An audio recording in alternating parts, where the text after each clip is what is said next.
Avis vascular centre మన దేశంలోనే the best varicose vein hospital.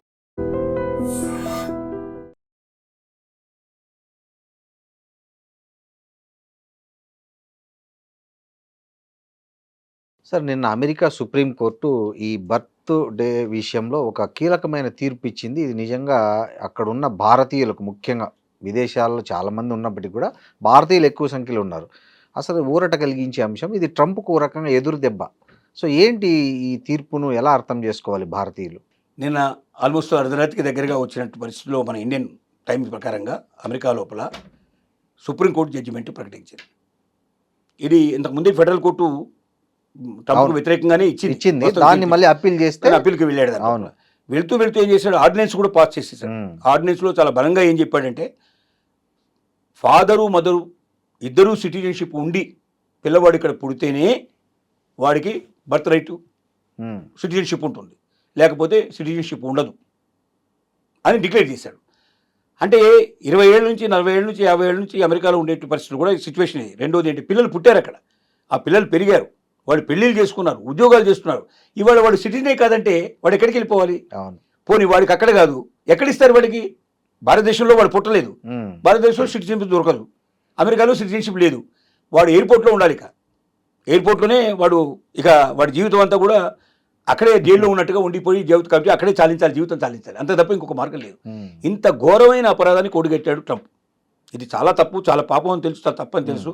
కానీ నాకు ఎవడు ఎదురుస్తాడు, నేను ఇష్టం వచ్చినట్టుగా చేస్తానని చెప్పి మొండిగా వితండవాదంగా వెళ్ళిపోయి చేశాడు. కానీ ఆ ఆర్డినెన్స్ చెల్లదు. 18వ అధికరణ కింద, అంటే వాళ్ళు సవరణ చేసుకున్నారు ఇండియన్ అమెరికన్ కాన్స్టిట్యూన్సీలో 18వ సవరణ కింద ఎవరు అమెరికాలో పుట్టినా బిడ్డ పుడితే ఇక్కడ ఆ బిడ్డ సిటిజన్ అయినట్టే లెక్క.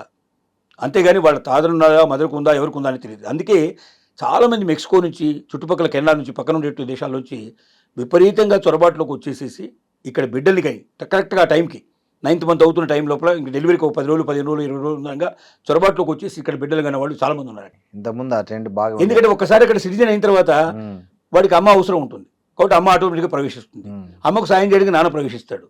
అంటే మొత్తం కుటుంబం అంతా అక్కడ ప్రవేశించే అవకాశం ఉంటుంది. ఒక బిడ్డ ద్వారా ఒక కుటుంబంతో అమెరికా లోపల సెటిల్ అయ్యే అవకాశం ఉంటుంది. ఇట్లా సెటిల్ అయిన కుటుంబాలు కొన్ని వేల కుటుంబాలు ఉన్నాయి.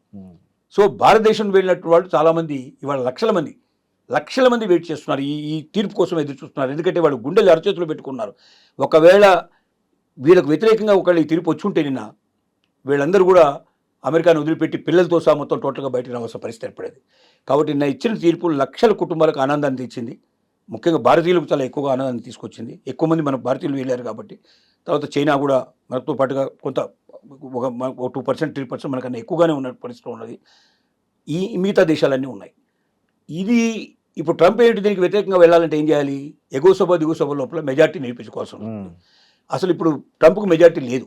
మొన్ననే మనం చూసాం, ఇరాన్ సంబంధించినటువంటి యుద్ధానికి సంబంధించిన విషయంలో 4 తన పార్టీకి సంబంధించిన వాళ్లే ఎదురు తిరిగి వ్యతిరేకంగా ఓటేశారు. అవును. ఇట్లాంటి పరిస్థితుల్లో మెజార్టీ ప్రూవ్ చేసుకొని దీనికి వ్యతిరేకంగా 2 సభల లోపల చట్టాన్ని తీసుకురాగలిగే కెపాసిటీ, శక్తి ట్రంప్కి ఇప్పుడు లేదు, భవిష్యత్తులో కూడా వస్తుందని నమ్మకం లేదు. కాబట్టి ఇక ఎవరైతే బర్త్ రైట్ సిటిజన్షిప్ మీద ఇప్పటిదాకా గుండెలు పట్టుకొని కూర్చున్నారో, ఏం జరుగుతుందని భయపడ్డారో వాళ్ళందరూ భయాన్ని వదిలిపెట్టి నిశ్చయంగా నిర్భయంగా అమెరికాలో పుట్టిన ప్రతి బిడ్డ అమెరికనే, ఇంకా దానికి తిరుగులేని పరిస్థితిలో ఉండేట్టుగా సుప్రీంకోర్టు జడ్జిమెంట్ ఇచ్చింది. 9 మంది జడ్జెస్లో 3 జడ్జెస్ దీన్ని ట్రంప్కు అనుకూలంగా ఇచ్చారు, 6 జడ్జెస్ వ్యతిరేకంగా ఇచ్చారు. ఇది ఒక చారిత్రాత్మకమైన తీర్పు అని మనం చెప్పక తప్పదు.